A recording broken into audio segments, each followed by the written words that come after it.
Hello, everybody. I'm Colleen Kruger. I am hosting the Sound Off Talks, and you're at episode 2 of our Inspiration series.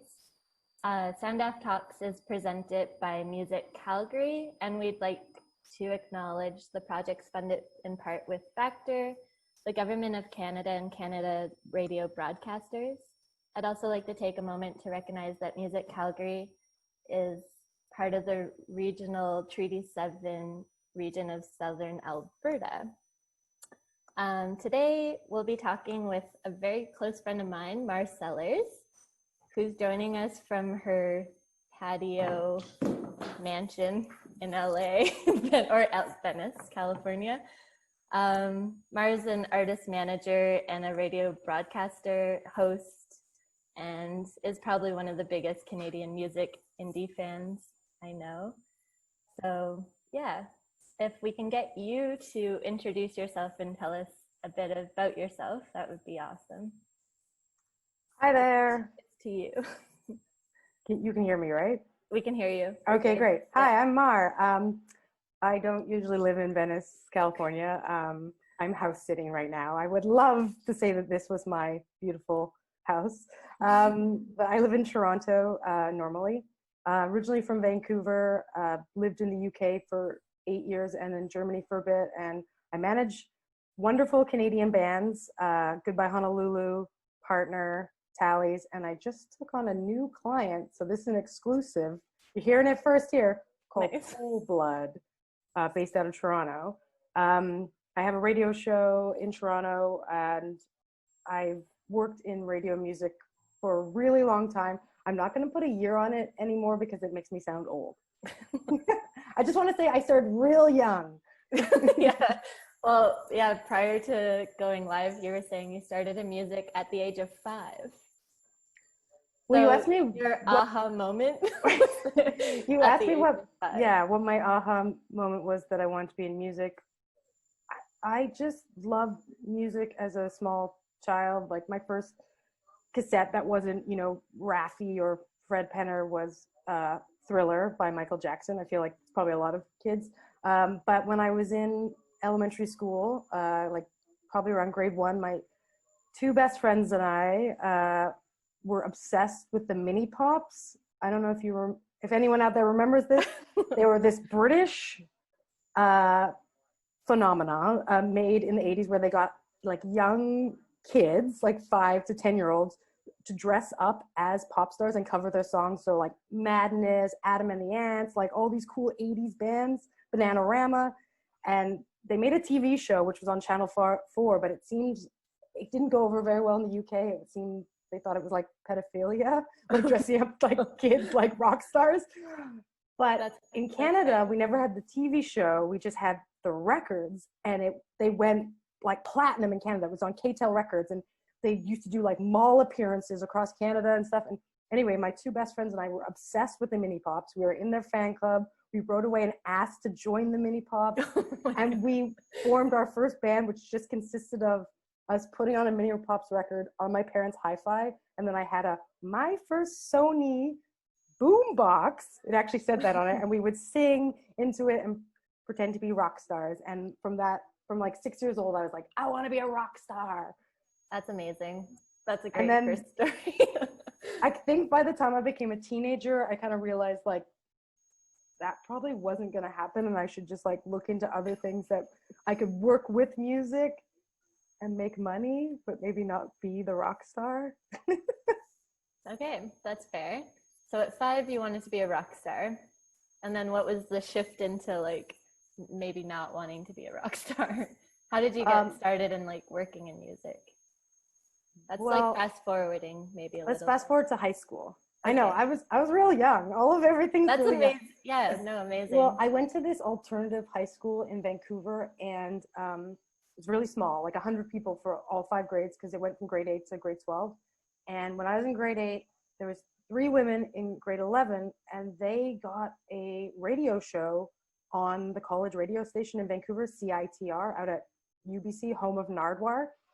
And I was like, wow. And I was only 14 and kind of like, wow, some people I know have a radio show, like put the idea in my head, like well, I could do that. But 14 was a little young. I think I called the station and they were like, you're only 14. But then fast forward to 17, 18, I did start volunteering at CITR in grade 12. And that was sort of my first in is college radio, which I think is a real classic for a lot of people. Yeah, amazing. So you volunteered and you just did like grunt work or just whatever they wanted? Oh, I got a radio show. Oh, you got a radio show, direct. Yeah. When I was in grade 12. Of course you would. You would just like skip some steps and get in there. It was pretty funny because everyone there was obviously an undergrad and they were all talking about graduating in their major. And I was like, oh yeah, I'm graduating too. And they're like, oh, what's your major? I was like, no, I'm finishing grade 12. I'm 18. And they were like, that's awesome. Oh, okay. But that's how I met Nardwar. And I was really lucky growing up in Vancouver to have people like that who were really hands-on DIY, but like, 10 years older than me, that really like inspired me like, oh, I could do this. Yeah, amazing. So, and then did they like sort of coach you on your music taste, or how did you find your way? The music taste was always independent. I think because I'm an only child, I don't know, I just got into stuff. I would watch a lot of Much Music back in the day, and I just sort of got into my own thing. I know it's weird. I always talk to a lot of friends and they always have older siblings or other people that influence them. But mine was just random. Like, nice. Were people emailing you when you were 14 being like, hey, listen to my new band? No, because I'm that old that email didn't exist. Oh, right. I started, my best friend and I in high school started a fanzine when we were 17, and we interviewed like some bands that were on Mint Records and stuff, some Western Canadian bands. When we first put out the zine, at that time I didn't have an email address. Like no one did. Like Hotmail didn't even barely exist. This is the 90s. So we put my dad's email address on the back of the zine as the contact, and I shared an email address with my father. Awesome. I know. I tell the bands I manage now who were born in the 90s, like, yeah, so this is what it was like when I was a teenager and starting to do things. That's amazing. It's the world has changed a lot in about 20 something years. Yeah, it changes exponentially, constantly. So from radio show host at CITR, you moved to London? No. Okay. This is my like, I had one of those right place, right time moments. Okay. So I had a radio show at CITR. My best friend and I were doing a zine. We had started putting on shows in Vancouver because I was just so upset that I couldn't go to shows because I wasn't 19. I know you're in Alberta where it's only 18, but BC it's 19, and I wanted to see bands. I didn't care about drinking. I just wanted to go see bands. And so we started putting on all ages shows because then we could see the bands. So we were doing that, and I didn't really know what I wanted to do. I thought I wanted to go to film school. I was like, trying to figure it out. And then when you're in grade 12, you have to go see the career counselor as part of graduating. Like you have to visit them once as part of like a credit. So I was like, okay. And I made my makeshift resume and I went and saw my career counselor, and she looked at it and she said, hey, wow, have you ever thought about working at the CBC? And I was like, oh, well, that'd be really cool. She's like, yeah, my husband's there. He works there. He's a producer. They're starting this new thing called Radio 3 where they're trying to have like a youth network. And I was like, oh, okay. Well, yeah. And so she introduced me to this guy at CBC this is before CBC Radio 3 became a digital network. They were actually, at this time, this was 1999, so I am aging myself here. They were attempting to launch it as a full-on analog FM station alongside 1 and 2, and it was supposed to be, new music for youth, because back then CBC Radio 2's slogan was classics and beyond, and they basically just played jazz music and classical music. So yeah, I met him once, and then I graduated from high school, and believe it or not, my career counselor stopped being a career counselor at high school, and she got a job as a writer on a CBC women's talk show, which only lasted one season. It was called In the Company of Women. It was hosted by like 3 middle-aged women, and they interviewed like Elvis Stoico and David Suzuki's daughter and that kind of thing. Okay. And she got me a job making coffee on the show, and it had a live studio audience, and I showed the audience to their seats, and that was my first job and my into the CBC building. Wow, nice. On a women's talk and then show. your first official like music industry-ish job. So then I was in the building, and I was really cheeky because I was 18, and when you're 18 you can kind of just say anything.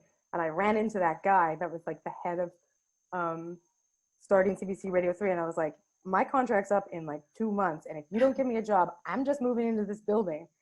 There's showers here and stuff. And yeah, and anyway, this job on a show called Radio Sonic, which was on CBC Radio 2 at the time, came up. It was a researcher job. And yeah, I was kind of on their wavelength, and I applied.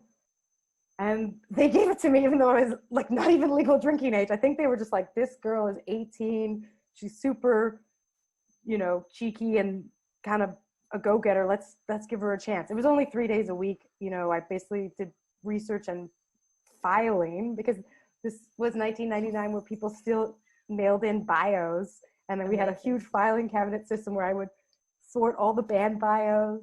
I should mention that I was actually in a band at the time too. So that also was why. You're just like filing your band's music in the middle of Well, that's kind of how I got on their radar.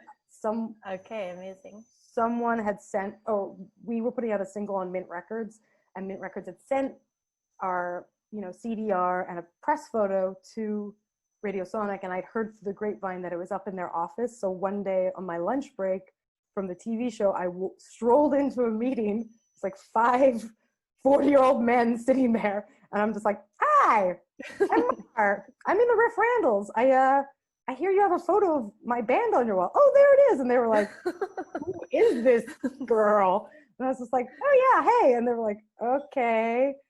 So I was on their wavelength, and then, sorry, this is a really rambling story. No, I love it. It's you. And then it is me, yeah. Yeah. It's all kind of like, I was kind of a big keener, but also like right place, right time. Totally. Then one day Sloan was coming in to do a session, and David Wisdom, who was the host of Radio Sonic at the time, thought, ooh, wouldn't it be funny to get Mar from the Riff Randalls, who happens to be working downstairs on that TV show, to interview Sloan. So that was my first on-air appearance on CBC Radio, and I have it on tape, and it is the most mortifying thing to listen to. God. My questions are... Can you share that with us? That's something we'd like to share. I could send you guys the audio. It's... Yeah. I mean, I don't know if it comes across like Sloan comes across that well, because they're kind of making fun of me because my questions are really dumb because I'm 18. And they're like, oh, 18 and just like there. Thrown in to a pack of wolves. You're like, and go. You're like, sink or swim. That's sweet. I asked them about wearing cords and not wearing jeans anymore, because this was when Between the Bridges came out, and all their press photos had them wearing cords. Just like cords are a better pant. I've been told this by several people. Cords are just things that you would, when you're 18, you think, yes, that's what I'm going to ask a band. You're like, where'd you get your cords? Why are you all wearing cords? Interesting. Yeah. They're probably just like, don't you want to know about our music? And you're like, no. Yeah, they gave me like 3-4 questions, and then David Wisdom jumped back in and asked more, what are the influences on this album? And, what's your writing that's process? Tough training. That's like a curveball training. Just like throw you in there. See how you but it was great, and that really was my big break in music and media, because from then they would have me on the show a bit and called me Cub reporter Mar Sellars, and from there I learned so much, and I ended up being a national radio producer, and I had my own show for a period when I was 22 across Canada on CBC Radio 2. I always say that was the peak of my career. I peaked at 22. It's been all downhill since then. Are you kidding me? Your downhill is pretty great. You are sitting on the beach in Venice. No, just kidding. I have some good friends. Good friends are great. That's like one positive about working in music industry is the network can be very great. Okay, so from CBC, where did you go from there? Your band toured the world?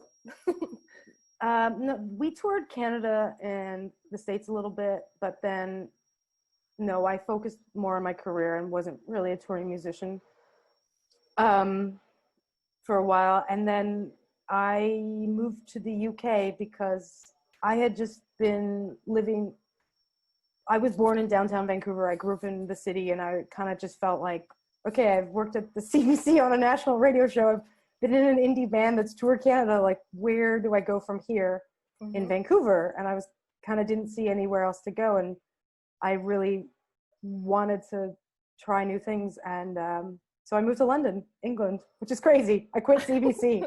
No one does that. Everyone usually, I had a pension plan at age 23, a staff job at the CBC, and I quit that safety net. This is something that I admire about you, is that you're always willing to jump into like the new adventure of things pretty head on. I was also 23 and just was like, oh, I'll just get another good job. Totally. Like I just, because I got one already, well, it'll happen again. I have never had as well a paying job as that job. So maybe it has been downhill. I wouldn't change it for the world. Like, all the experiences and all the places I've lived has shaped who I am as a person.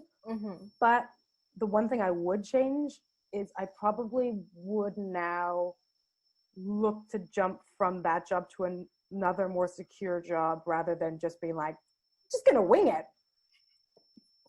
Winging it in London. So but you worked at a radio station in London. So what happened in London? I did work at the BBC, but that took a few years, and I never had as creative a job. I worked in the radio archives. Okay. At Maida Vale Studios, I digitized the BBC radio archives. It was a very nerdy audio job. But at the same time, I played in bands in London, and that's really the experience that led me into being a manager and a booking agent, a publicist, because I learned so much from being in bands in London, because it's really the center of the music universe in Europe. And there's so many different opportunities. I really learned, like, I feel like people in Europe don't realize how good they've got it. They're always like, oh, Canadians get all these grants and that's so great. I'm like, yeah, but we live in Canada where it's 12-hour drive to like the next city, and we have blizzards and a really small population, and you know, if you get 5 people to your show, you're like, woohoo. That's why COVID shouldn't really change the indie music scene in any way, because there's still just maybe 5 people at a show on a given day. Yeah. Sorry, not to diminish it. That's perfect. It's like, it has its place. But London is a definite epicenter for sure. I would say if you make it as a Canadian band, like, that's so great. You know, you've kind of beaten all the odds, you know, because you're the underdog, because totally you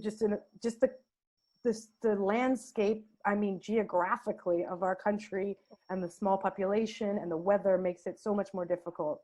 Whereas people in Europe, you know, you can drive 2 hours and meet another city that has 10 million people, or, you know, 5 million people in it. And I just find it so funny. Like, I've gone to so many festivals in the UK where people who don't live in London complain about how London-centric, sorry, I'm just going to go on a little rant here, how London-centric the UK music industry is. And I'm like, okay, but you can all go there in like 3 hours. Just go play a show or go to a meeting. I was like, you know, Canada's Toronto-centric, but like, you might be able to book one flight there, which is going to take you 5 hours once a year. So let's talk about realities here. Yeah, people in Europe have a very different perspective of space and time, for sure.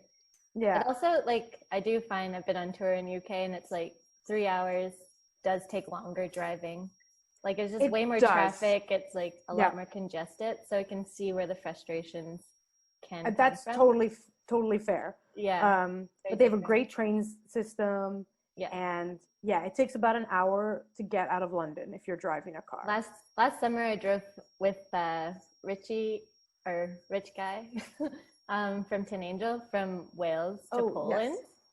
And Yeah. people thought we were mad. They're like, "You guys are insane. That's so far." And we're like, "That's nothing." Like, just Exactly. a 16-hour drive, but we like crossed most of Europe in like a day. That's the thing, is I think Canadians, because of where we're from, we just, we have way more endurance. Like, Yeah. I know, I remember I had a British friend who was telling me about, they drove from Spain, you know, all the way home to the UK. It was 18 hours. And they're like, "Isn't that crazy?" And I was like, "Yeah, I've done that." Like, I've been with a band that drove from Austin, Texas, like after South by, so you're exhausted, in one go back to Toronto, and was 30 hours of driving. Yeah, that's I mean, there was 3 or 4 drivers, and we all took turns and, you know, napped, but that's just what Canadians do. We're tough. Yeah, we grind it out on those hard roads. One day again. So it was really nice. We worked at Maida Vale, which is also like potentially one of the more beautiful sort of time capsules of a radio station. It is it's like quite stunning. It's one of the most famous music studios in the entire world, I'd say, like after Abbey Road, probably. Yeah. You know, every band has recorded there, and they still do. I unfortunately missed the John Peel era. He had died, I think, the year before I started working at the BBC, so there was no more Peel sessions, but there was Hugh Stevens, who'd taken over his time slot, still did Maida Vale 4 sessions from the same studio. And they did the live lounge for Radio 1 there, and all the orchestras and classical music is recorded there. So it was, one of the fun things was there was a lot of celebrities that came through. Like when Justin Bieber came, and he wasn't even 18 yet, they had to have a police officer because, you know, you're not allowed to have a minor without like a proper entourage inside a BBC building. Wow. And one of my colleagues went to the bathroom with him, and he was like, "Yeah, his handler was there right at the urinal." It's pretty weird. Yeah, handler at the urinal. I don't know about those two. No, it was weird. But yeah, that's awesome. The coolest thing was my band got to do a Radio 1 session, and so we've recorded in the same studio that John Peel had all his sessions in, and that was amazing. And then I kind of became friends with this radio producer. He was a producer of live music for Radio 1. His name's Andy Rogers. He's a total legend. He's been at the BBC since the 80s, and he is hands down the nicest man at the BBC, and has like no ego. He's married, has kids, but still just like loves music. And he would record my band for free after hours at Maida Vale Studios. Oh, amazing. Whoa. So we recorded all of our records for free. Marv, that's magic. I know, it was crazy. I was like, it's such a good hookup. Yeah, no kidding. I'm learning a lot about your career today. How did I not know any of these details? Like, we've known each other for a long time. The amazing thing was, you know, when you work somewhere, you just take it for granted. Like, I worked at Maida Vale Studio, so I was just like, yeah, who cares? This is where I work. Ugh, I have to go to work today. Because I worked there for 5 years. Then one day, one of my newer bands came in, and we were doing, you know, an after-hours session, and there's a plaque on the wall that says, like, the Beatles recorded this in this studio. And my bandmate, her jaw just dropped, and she was like, are we recording in the same studio that the Beatles have recorded in? And I was like, oh yeah, because I just like, it's just like, I've been there for 4 or 5 years by then, that I was like, all the magic had worn off. And then I realized, oh yeah, that was pretty cool. Yeah, I have recorded in the same studio that the Beatles have been in. Actually, that's like the coolest thing to look back on. Paul McCartney did come to the building one day. I didn't see him. I think the most famous person I saw was Beyonce. She walked by me. I've seen her backside. Wow. And David Attenborough, like the science guy. Oh, cool. He said hi to me in the hallway once. Did he record there? No, he must. Maybe he did. He didn't. There was a BBC television presenter called Jonathan Ross who used to do like an interview show, and that was recorded there. So different like celebrities would come in. Like I would see Helena Bonham Carter a lot. She was there a lot, and amazing. I went into the bathroom after PJ Harvey once and sat down on the toilet seat, and it was still warm. So I've touched PJ Harvey's butt warmth on a toilet seat. Whoa. You're the luckiest person I know. I had a awesome. boyfriend at the That's so time, and funny. we used to play like 20 questions. Guess what celebrity I saw today at work? I didn't really like I wasn't allowed to talk to them or anything, you know. It's like, yeah, you gotta be, it's such a professional atmosphere in that building. Everyone has their role and they stay in that role. It's very and my job organized. consisted of basically listening to old cricket matches and news archives and then recording them onto WAV files. So yeah. Amazing. So all of that has prepared you for being an agent. You were an agent in Germany, and then you've like gone into full-time management, and that's like what you're doing 100% of the time now. Yeah, and I love it. It's like Yeah. I finally found the perfect job for me because I realized I'm kind of a control freak, and I love being a manager because you get to put your finger in every pie. Yeah, that's very true. Mm-hmm. When I was an agent, I hated only being the agent. It drove me bananas. Also, being an agent is a real dog-eat-dog world thing. It's very, it can be very cruel and very competitive. And I find with being a manager, you can be stern, but diplomatic and nice. Totally. And like you've built skills in terms of how to talk to those different roles because you've been in many different roles over the years. Yeah, and I've worked with so many different teams. Them. Yeah, exactly. And I can kind of like now, that's the wonderful thing about getting older is you can kind of be like, oh, this is going to be toxic. Faster than when I was younger, and I would just get into things and then, sorry, there's an ambulance or something going by. And later. But the thing is, all those experiences of working with different people, and some people it was terrible and abusive and stuff, that shapes you for who you are and makes you, I think, a better person, and you kind of need to go through that as well. For sure. Basically, my department was shutting down at the BBC. They were, you know, it was classic. Like BBC, it's just like CBC, it's publicly funded. They're always trying to save. And the radio archive we'd done a really great job that they were like, yeah, to save money, let's just stop archiving stuff. And I was given the option to work in the TV archive or take, it's called redundancy in the UK, but it's, you know, severance. And I was like, hell yeah, I'm going to take the money. Like, I'm out of here. And that's when I became a booking agent. And this guy named Shaden Shapiro, who you probably know, he's sort of a Canadian guy, mover, shaker in Europe. I had started working with him, and he kind of convinced me to become a booking agent. He was like, you know what you're doing? You've booked all these tours for your own bands. You've got connections. Why don't you just start doing it? And I started with him kind of helping out unofficially with CIMA, the Canadian Independent Music Association, booking Canadian bands' first tours in Europe. Oh, nice. Okay, so you were part of the like beginning stages of sound diplomacy. Yes, like exactly. In the infancy. Cool. Before it was called Sound Diplomacy, I worked with them. And then I moved to Berlin because I just had this thing where I wanted to live in Berlin before I died. And I actually did an internship there, an unpaid internship at a music management record label called Motor.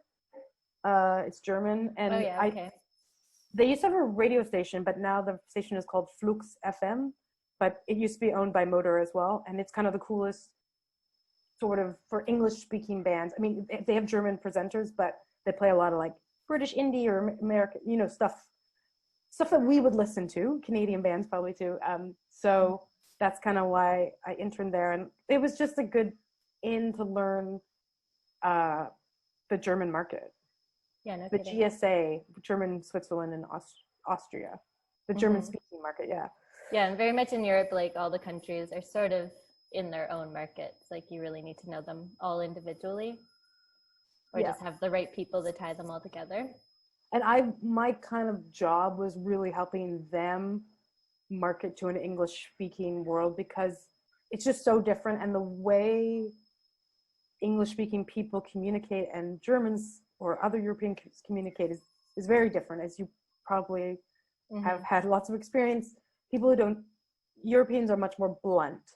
and they don't have as many filler words that we do in the English language. We're a lot softer with our... Yeah, the finessing, yeah, you can't take anything in offense. Like, it's just like business is A to B to Z kind of thing. And in English, we can like finesse it a bit more than... We're more about of building like relationships in a more casual way, I'd say, and being like, hey, so what do you think of this? And sort of, and kind of being like, oh, we should go for a drink, and really like, especially the long game. I'd say, especially British people, they like to party. And once you've partied with someone, it's like, you're in. They're going to answer your emails.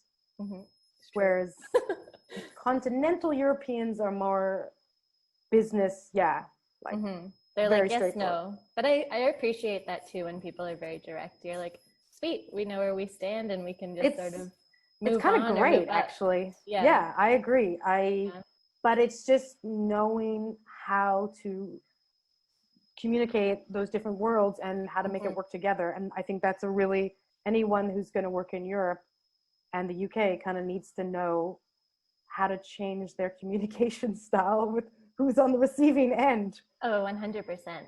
Yeah. Over time, I think like in attending conferences, you really learn how to communicate with the masses in different territories, because everyone's all in one spot for the most part. And hopefully that will happen again soon. I know. I love, Mara, like I love your story. I think you actually have like one of the most like organic growth careers that I know out of everyone I know. And then since 5 years old, you've had the aha moment. So I mean, there was I also wanted to be the prime minister at one point. I think when I was 7, I was like, I'm going to be the prime minister of Canada. I'll see that potentially happening. I don't think you should. I actually would like to work in politics. Yeah. I could actually see you doing quite well in that vein. I would prefer, because I like being a manager, I think I'd prefer to be like the campaign manager or the person behind the scenes working with the talent. Like I would work behind the politician. Yeah, never too late. I think if now more than ever we need good people and good leadership in politics, so I would vote you in. or my team in, or at least, whoever I'm representing. I would be like, who is Mar working for? I'm there. Yeah.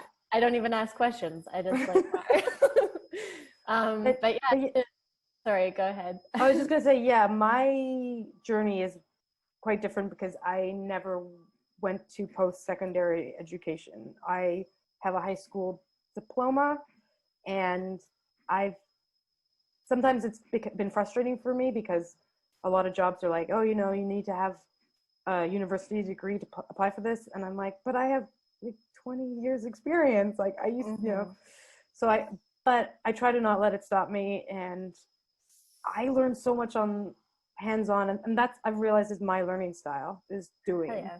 Totally. And I ask people questions, and I ask people that know more than I do for help when I need it. I fully, totally respect that. And you've given me a lot of advice over the years as well. I've taken notes. Oh, really? Yeah. You've got good stuff. Thank you. Thanks. No, thank you. I don't even know when we met. I was trying to think today, like, trying to backtrack on like our first time meeting. I know where it was, through Riaz. Through Riaz. Oh yeah, in Toronto. Friend. Oh yeah, I do remember that show. It was at the Baby G. Oh, at the Baby G. And then we were like, this is Mar. And then we were at Megaphono. Was that correct? Literally 2 days later, yeah. Okay. It all comes back to me. But yeah, I think I want to hear even more of your story, but I think we'll have to like maybe do a part 2, Mar. Okay, yeah, sorry. I do talk a lot. No, it's great. This is the whole platform, is like sharing stories and like the inspiration as to why you're in the music industry and why you do what you do. And like, I mean, I'm in it because I love music, and it makes me happy. And I think that's the most important thing for anyone that works in music, because especially working in indie music, there's not a lot of money. You really got to hustle. So you better like what you're doing. Yeah, 100%. I fully agree. So that just sort of answered my question. Like, what would be the one piece of advice you would give anybody looking to start working in music or getting into music in any facet? I would do as many, like if you're not like well, one, if you want to get into management, I would say do as many other things first, you know, book a tour or put on shows, or you know, do different things that give you the different insights, because then you know, once you're a manager and you're building that team and working with those people, you know if they're doing their job correctly. Yes. If you have hands-on knowledge of it. And yeah, just get as much experience as possible. And there's nothing, like, I know doing unpaid internships and things like that is like a big pain because we all need money, but there's nothing wrong with getting experience, especially if you can and you have the resources. You know, everything I started in was college radio. I still do a college radio show, which is unpaid, because I just love radio and discovering new music and sharing it with people. And totally, it's such a great resource and a platform too, to like continue talking to new people and like keeping your ear to the ground. Yeah, that's the main thing for me. It really, if I don't have that platform, I'm not as aware of new music outside of my little world of stuff I already know. And having that platform kicks me in the butt to like be like, oh, I should listen to like this new album, and pay attention to other people. yeah totally. Shake it up. I know, that's why I like having diverse gigs. It like keeps it fresh, for sure. That's the thing too, is usually a lot of my music discovery is at festivals, because I go to South by and loads of different showcase festivals every year. And you know, a lot of times you're going to see the bands that you already know and you want to check out, but there's also those just random discoveries. Someone else pulls you to a show, or you just look at the program guide and you're like, wow, look at this band name. It's ridiculous. Let's go see this band. They sound hilarious, or something. Totally. I know. Yeah. The organic the flow of a festival is like, it's its own thing. It's the uniqueness of it. It'll come back. 2021's the year. Well, I saw a headline that they're getting into like the next stage of vaccine testing for this possible vaccine. So that's a good sign. Yeah. Hopefully we can move forward from all of this. But in the meantime, we'll just share stories and try to share music through social media and cut through the noise of all the life drama. Yeah. You know? I think COVID sorry, go ahead. No, just the COVID's just a really interesting time for us to all reassess and figure out what's broken in the music industry. Like the fact that most revenue is made from touring, and if we can't tour, then what is going to happen? Yeah, in the long term. Like, we're fortunate to live in Canada and we have resources still sort of feeding our organizations and our companies to keep us afloat. But yeah, without live or without touring, it's a huge chunk of our income and the artist revenue. Like, how do we keep our artists afloat if they can't generate revenue? It's like, do we want to only look at different resources and streaming and different revenue sources, or like try to figure out how we get back into the live side of it? I don't know. It's definitely interesting. It'd be a good time to try and make streaming and things like that more in favor of artists, and less money just going to the platforms and like the 15 million middle people that there are between them that are all taking a cut before the final pennies go to the artist. Yeah, the like 0.0000013 fraction of a cent. Well, yeah, we'll see how it goes. But yeah, we're all trying to like pivot and figure it out. But yeah, I really appreciate you taking the time and sharing your story with us. I love Sound Off. I went a couple of years ago. It was a really fun festival. I met so many great people. I am based in Toronto, but I'm not from there originally, so I really appreciate being from Vancouver, you know, on the edge of Canada. I really appreciate how difficult it can be being a Western Canadian artist and having to drive so far to get to another, like where the population of Canada lives. So I think it's a really, I think Alberta's got a nice little scene. I like it. I'm from Toronto, so we're like the opposites. Yeah. Now I'm in Alberta. But yeah, it's a cool province. It's a great city in Calgary. There's lots of artists here. So it is great to like bring some influences from the outside and expose people to what's going on here. Yeah, and you got the NAC, which is National awesome. Music Center. Yeah, it's all very cool. Hopefully it all just starts up again. Anyway, this is not the point of this podcast.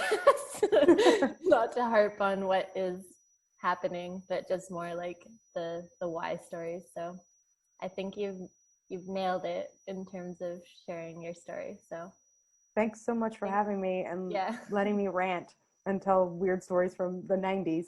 Yeah, we'll do a Mar part 2. We're not done here. Okay, I'm down. I'm gonna sign off. Bye, Mar. Bye. Thank you, Have a great everyone. afternoon. Ciao. Bye, Colleen. Bye.